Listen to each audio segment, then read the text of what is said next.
আপনি প্রশ্ন করেছেন আয়নাঘরের আইডিয়া কে দিয়েছিল। হ্যাঁ, আইডিয়াটা দিয়েছিল আমার বিআই তারেক সিদ্দিকী। সেই সবকিছু করেছে। গুলি করে মারার দরকার কি? ক্রসফায়ার দিলে বেশি লোক জানাজানি হচ্ছে, সমালোচনা বেশি হচ্ছে। সেদিন থেকে শুরু হলো এই নতুন পরীক্ষামূলক পরিকল্পনা। একটা ছোট্ট ঘর, 3.5 বাই 3.5 ফিট। ওইখানে নিজের কোথাও ভালোভাবে শোনা যায় না। হ্যাঁ, আমরা প্রথমে কিছু বিরোধী নেতাকে তুলে আনলাম, এই বিএনপি, জামাত, ছাত্র শিবির, ছাত্রদল, কিছু সাংবাদিক। ওদের জায়গা হলো সেই আয়না ঘরে। প্রথমে কয়েকদিন ওরা দেয়ালে ঘুষি মারতো। আমাকে ভিডিও কলে দেখানো হলো, ভিডিওতে আমাকে দেখানো হলো ওরা দেয়ালে ঘুষি মারতো, দোল্লা ঠেলে বেরোনোর চেষ্টা করছে। তারপর কিছুদিন দেখি শুধু উপরের দিকে তাকিয়ে থাকে।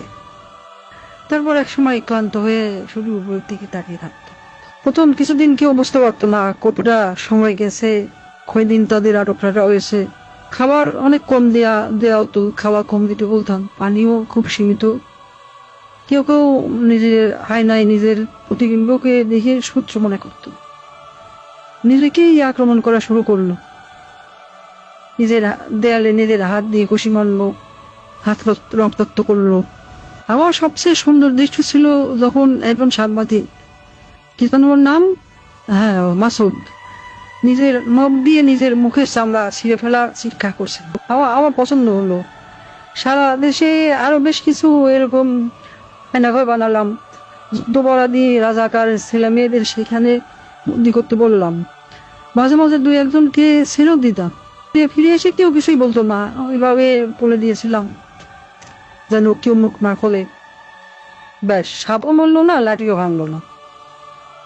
মানুষ ভাবলো যান বাঁচাতে স্বেচ্ছায় আত্মগোপন করেছিল, কিন্তু আমার আসল শক্তি ছিল প্রচারণায়।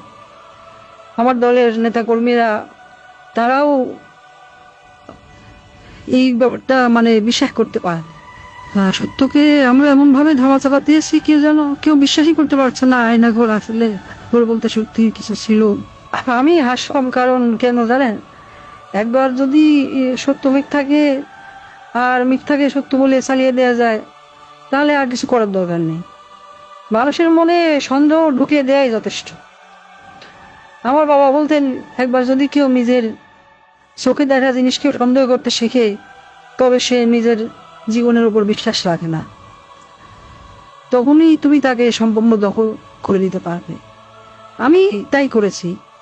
আমি তাদের মনের উপর শাসন করেছি। আমি তাদের কল্পনাকে বন্দি করেছি।